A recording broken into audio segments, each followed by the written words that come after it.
I'm a 30-year-old woman living in Portland, working as a freelance graphic designer. I've always kept to myself, had my own pace, built a quiet life I liked. My older sister, Brooke, is 34. She's a realtor in the suburbs, the kind of person who walks into a room and instantly takes over. Loud, charming, flashy. She married a successful contractor when she was 26 and moved into a 2-story house with a giant kitchen island and a yard the size of a park. Her social media is full of couple selfies, designer bags, and updates on her dream home by the lake. That lake house gets more airtime than her own child. We didn't grow up in a dramatic household. Our parents are still married, live 10 minutes from me, and always pushed us to be independent. No one was really the favorite. Brooke was just more. She always had to win. I was the quiet one, the one with potential but not much initiative. That's how she put it. Anyway, the shift started a few years ago, quietly. I caught Brooke talking to one of our cousins during a 4th of July barbecue. I hadn't walked up yet, so she didn't know I was standing close. She was laughing about how I still lived in that shoebox apartment and how I probably used dating apps like job interviews. Said I was probably collecting cats at this point. That was the first time I heard her mocking me, but it wasn't the last. When I walked up, she gave me a hug like nothing happened. Later, when I brought it up privately, she waved it off. Said it was just a joke. Said I was being too sensitive. I let it go. The next time it was my haircut. Then my shoes. Then the fact that I brought a guy to Thanksgiving dinner and he turned out to be just a friend. Every time I called her out, she doubled down on the just teasing line. Our parents told me to brush it off, that sisters do this. But I wasn't laughing. It got worse over time. She started sending screenshots of my Instagram posts to mutual friends, my selfies, captions about my work, and made sarcastic comments. I found out through a friend who thought I already knew. At a baby shower last year, she made a joke, loud enough for everyone to hear, about how I probably brought Tupperware to pack up leftovers. I hadn't, but everyone laughed, and I just stood there. That was the breaking point. I didn't cry. I didn't react. I just nodded and smiled and decided I was done playing nice. I started documenting everything. When it happened, who was there, what she said. I didn't know what I'd do with it yet, but I was tired of being her punchline. Her favorite thing in the world is that lake house. She brings it up every chance she gets. Built by her husband, paid for with what she called smart money moves. She hosts every family event there, keeps reminding everyone it's where she plans to retire early. She even refers to it as her proof of success. I've heard her say, more than once, that it's what makes her better than most people she knows, including me. 2 months ago, I took on a client who worked in luxury real estate branding. It wasn't intentional, but it ended up being exactly what I needed. I learned how people list properties off-market, how financing works, how to track public property records. It was fascinating, mostly because I started noticing familiar names. One of Brooke's old college friends works in mortgage lending, and during a casual coffee catch-up, she mentioned that Brooke and her husband had taken out a second loan a while ago. A risky one. I didn't let on that I was surprised. I started digging, quietly, carefully. Turns out, the lake house, it's in her husband's name only. The land too. Everything about it, from taxes to permits to insurance, is tied to him. If something happened to that marriage, she'd be out of there with nothing. I also found a lien filed 6 weeks ago. The kind of lien that shows up when someone's behind on construction materials or subcontractor payments. I never knew they were struggling. Brooke kept up the act so well, that changed everything. I wasn't going to confront her. I wasn't going to yell or ask her why she was cruel for years. I had no interest in making her apologize. I wanted her to watch everything she bragged about slip away. I wanted her to know what it feels like to be on the outside looking in. So I kept watching, waiting. I bookmarked the private listing for the lake house the moment I saw it. The agent listed it under a different name, common practice for high-end properties, but the photo of the dock gave it away instantly. I knew that dock. I'd sat there through so many birthday parties and family reunions, pretending not to hear Brooke tell everyone how glad she was to get out of the city like me. I wasn't ready to move yet, but I had a plan forming. The pieces were lining up. I just had to stay quiet. For once, silence was my advantage. By the time spring rolled around, I had everything I needed. I started with the basics, public property records. It took 2 clicks to confirm the lake house was in my brother-in-law's name, not jointly owned. No trusts, no legal protections, it's just his. That lined up with what I'd heard from his old college friend who worked in lending. They had taken out a second mortgage during a renovation stretch, and based on the lien I saw in the system, they'd either defaulted on something or were late enough to trigger a notice. I kept going. My real estate branding client owed me a favor, so I asked if she knew anything about a property on that particular lake. I gave the address and waited. A few hours later, she sent me a name, an agent who'd quietly floated the property to a few private investors but pulled it before listing. She didn't say why. I reached out to the agent through someone else entirely. I didn't use my name. I didn't want it traced back. The message was simple. I represent a buyer with proof of funds looking for a discreet transaction. Interested. Meanwhile, I kept showing up. I went to family dinners. I attended my niece's school performance. I let Brooke keep doing what she always did, loudly reminding me I was single, asking if I wanted help finding a man, making backhanded comments about how not everyone's meant to live big. At one dinner, she joked about me finally upgrading to a 1-bedroom. Everyone laughed. I offered to bring dessert the next time. The lake house hadn't been updated on Airbnb since December. That stood out. Brooke usually listed it on weekends to bring in extra money when they weren't using it. No new reviews, no updated photos, nothing. The Instagram page she had for it went quiet too. I figured something was up with their cash flow. I started positioning myself. I told my real estate client I was looking for an investment property. Something small, vacation style, near water, off-market if possible. She walked me through pre-approval steps. I had enough in my business account and savings for a strong down payment. I didn't want financing delays. If this worked, it had to be clean. I used a buyer's representative who wasn't tied to me personally. I trusted her to handle it quietly. She drafted an offer just below market value, cash-backed, short inspection period, with a signed non-disclosure agreement attached. No photos posted, no signs placed, no open house.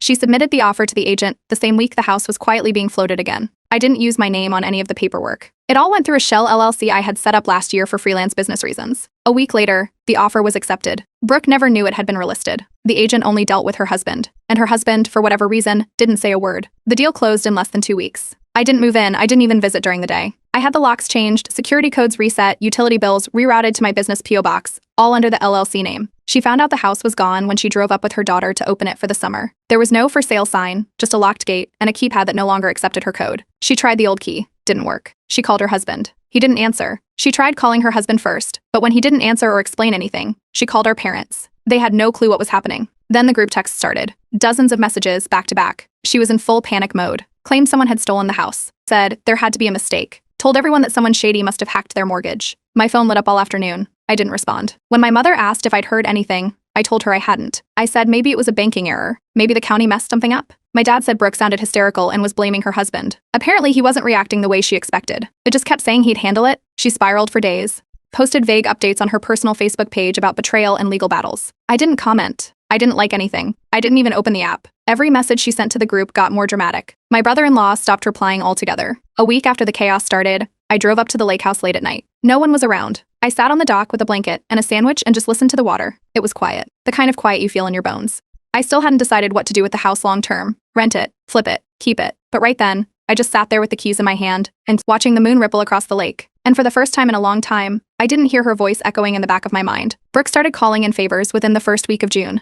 She contacted 3 different real estate friends, some from her agency, others she knew from college, trying to find out who bought the lake house. She offered cash if they could give her a name, a phone number, even a hint. Nobody could help. The buyer records only listed the LLC, and the agent she contacted shut her down fast. There was a signed non-disclosure agreement in place, and the agent wasn't risking their license. Brooke tried pushing harder, even offering to double the standard commission, just for a name. Still nothing. At the same time, her husband stopped pretending to be supportive. He started blaming her for everything.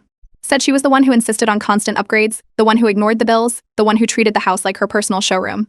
He pulled out of conversations, avoided family get-togethers, and spent most of his time at work or in the garage. When someone asked if they were separating, he just said, "I'm tired of explaining things she should already know." We had brunch with our parents not long after that. I showed up early. Brooke was 20 minutes late. She looked exhausted, still in full makeup, but her hair was tied up like she hadn't washed it in days. When the topic of the lake house came up, I tilted my head and said I couldn't believe it had been sold so fast. My dad nodded and said, "Real estate moves quick these days." Brooke didn't say anything. At a family dinner a week later, Brooke completely lost it.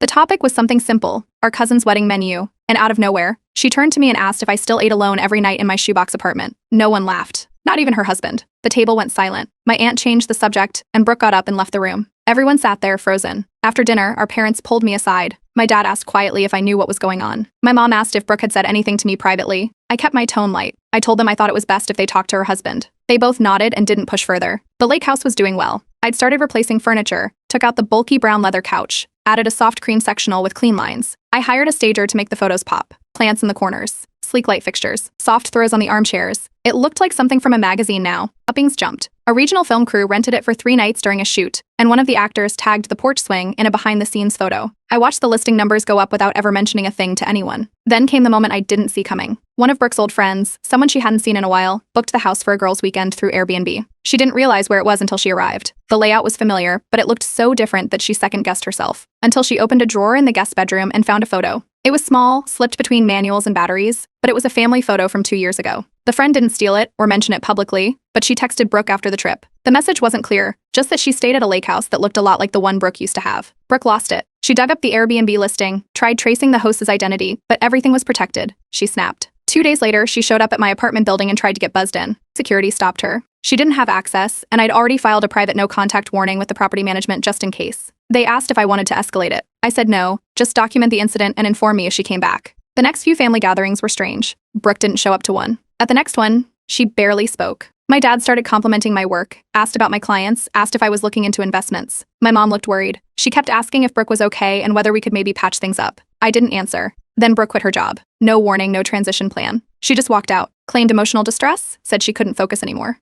Her office was stunned. She'd always been the top seller, the one who bragged about closing deals during vacation. Now she was sitting in her childhood bedroom, unemployed, flipping through real estate blogs trying to decode a listing she had no access to. Word started spreading. Not wide, but enough. My closest friends figured it out. One of them laughed so hard she almost spilled her drink and said, "You really took the only thing she ever shut up about." I didn't confirm anything. I just smiled and changed the subject. 2 weeks after Brooke quit her job, I got a letter in the mail, certified, official looking, with her name nowhere on it. It was from a lawyer.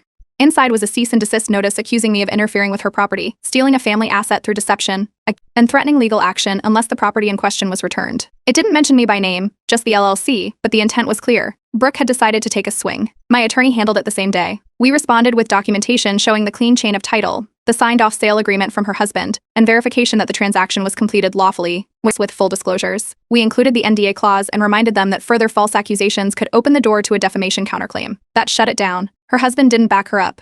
In fact, he called my attorney directly, through his own lawyer, and confirmed that he had authorized the sale, signed the contracts himself, and had no intention of fighting it. That became part of the record. Legally, Brooke was alone in this. A few days later, I attended our cousin Rachel's wedding solo. Brooke was there too, seated a few rows over. She didn't come near me. She kept her head down during the ceremony and barely spoke at the reception. But the whispers were constant. People had seen the listing. A few recognized the kitchen from Brooke's old Instagram stories. One aunt asked me directly if I had anything to do with it. I just smiled and told her I wasn't involved in any real estate drama. A Portland-based travel blog ran a feature on the lake house the same week. They called it a hidden luxury gem tucked off the tourist trail and included photos of the new kitchen, the outdoor swing, and the updated fireplace nook. The listing page exploded again. Bookings doubled for the next 2 months.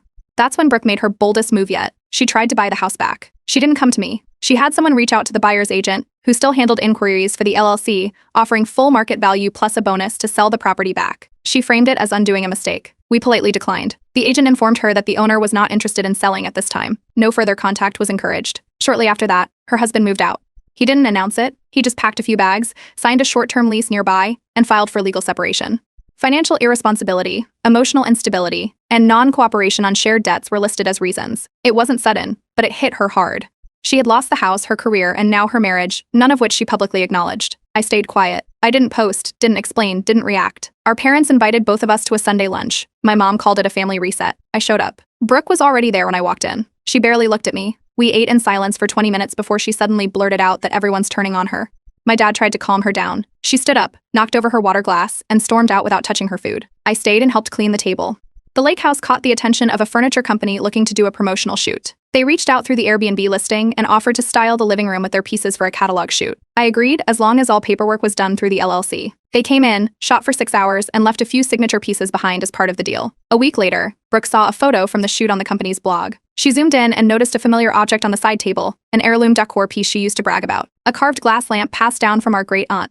It had stayed at the lake house because she never bothered to move it after furnishing the place. Now it was in a magazine, and she knew what that meant. She didn't call. She didn't message. She hired a private investigator. I found out because the buyer's agent flagged it. The PI contacted the agency pretending to be a curious investor. When pressed, they admitted they were looking into property ownership for an anonymous client. The agent alerted me. I acted quickly. That same night, I drove out to the lake house, packed up the glass lamp, and a few other things I thought Brooke might recognize and moved them into storage. I replaced them with modern alternatives, no sentimental value, nothing traceable. I made sure the listing photos were updated again, just in case. She was getting close, but not close enough. Brooke's divorce went through on a rainy Thursday morning. Her husband didn't drag it out. He settled for a small buyout and signed over everything else in exchange for a clean break. There were no long court fights, no drawn-out property battles. He just wanted out. They filed for legal separation, split their accounts, and went their separate ways. A week later, he updated his address with the family and unsubscribed from the group chat. Brooke started therapy soon after. She made sure everyone knew. During a family dinner, she mentioned it 3 times, called it her healing journey, said she was doing the work and facing what had been done to her. Nobody argued. Most just nodded politely and moved the conversation forward. My mother looked proud that Brooke was getting help. My father just stayed quiet and passed the bread. Meanwhile, I was in Seattle at a creative marketing conference. One of the speakers ran a successful short-term rental agency that managed high-end homes across the Pacific Northwest. After the panel, I introduced myself and asked about their services. By the end of the week, they'd sent a contract to my business email. It covered everything: cleaning, guest screening, booking management, maintenance, even guest gifts. The rates were higher than Airbnb alone, but the monthly payouts were steady and guaranteed. I signed the deal. The transition was smooth. They updated the listing, adjusted the calendar, and rolled out professional video tours. The lake house started appearing on travel packages for luxury couples retreats. The agency added a branded page for it on their site. Bookings filled for 3 months in advance. During a Sunday visit to our parents, I dropped off a new set of dishware I picked up for them on sale. My father called me the stable one after telling me how nice it was to have someone reliable in the family. My mother asked how work was going and offered me leftovers for the week. Brooke wasn't there. Nobody asked where she was. Then the final crack hit. Brooke had never stopped digging. She spent hours combing through tax filings, property reports, anything she could legally access. Eventually, she found it, my LLC's name listed as the property taxpayer in the county assessor's database. She didn't recognize it at first, but she ran a domain lookup on the name and found a business site. It listed me as the administrative contact. She didn't call. She didn't show up. She sent an email. It was 5 paragraphs long. Accusations. Betrayal. She called it theft. Claimed I'd orchestrated the sale just to humiliate her. Said I'd ruined her marriage, stolen her dream, and made her the laughingstock of the family. Said it was never about the house, it was about winning. And now I had won. I responded with one line. Everything was done legally and quietly. I suggest you focus on your next chapter. I deleted her email and decided not to respond. I had no interest in back and forth. A few days later, one of our old childhood friends messaged me. Said Brooke had been venting to people. She never said my name, but she kept hinting that someone close to her had betrayed her worse than anyone ever had. According to the friend, Brooke was convinced I didn't feel bad at all. She was right, but I didn't say that. The lake house got bumped up to superhost status that same week. 5-star reviews rolled in, clean, peaceful, exactly as described. A home decor influencer from Los Angeles offered to pay for a weekend stay in exchange for content. The agency negotiated a rate, and I agreed. I had a mural painted in the hallway. A local artist from Portland who specialized in abstract floral design worked on it for 2 days.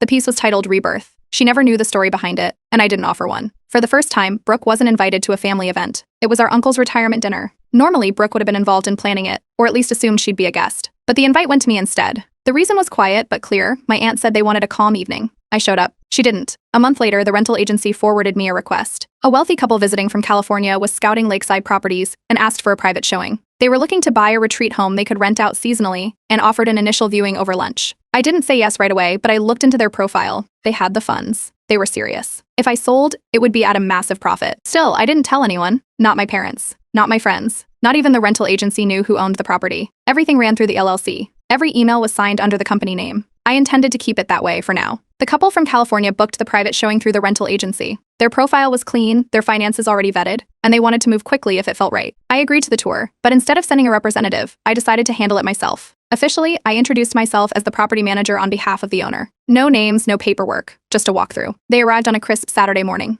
Mid-50s, married 22 years, recently retired. She loved the lake view, he was drawn to the deck, and the built-in fire pit. I guided them through every room, pointed out the smart upgrades. The mural in the hallway got their attention. I described the staging process, the bookings, the rebranding. When asked about the history, I kept it vague. Said the previous owners left it in a bit of a mess, emotionally and financially.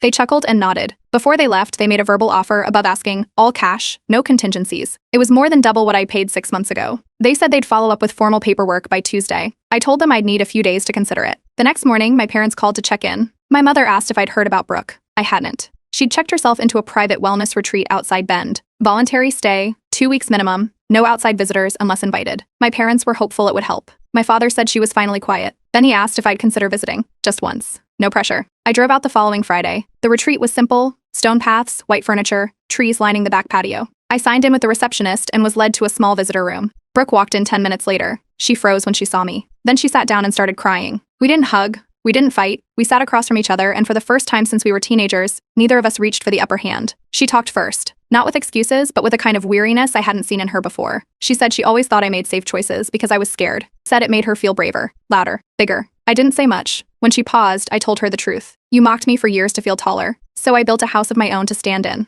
She stopped blinking. Her face didn't change, but something clicked. The timing, the upgrades, the mural, the bookings, the silence. It all made sense now.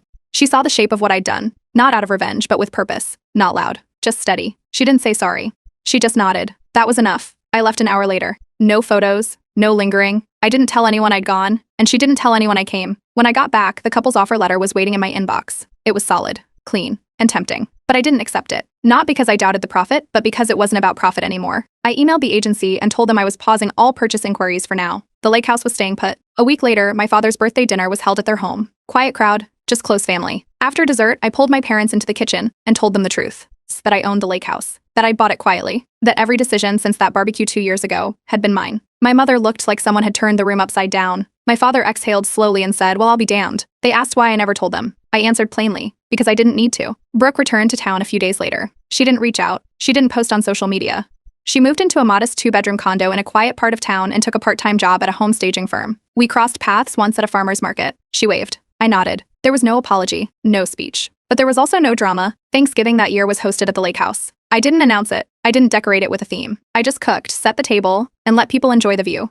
The dock lights were on, the swing was dusted off, and a soft playlist played in the background. Everyone came, including Brooke. She arrived 20 minutes early, brought dessert, didn't say anything about the house, just handed over a pecan pea and asked if I needed help with plates. I handed her a stack without a word. She took them to the table. No smirks, no sarcasm. just quiet.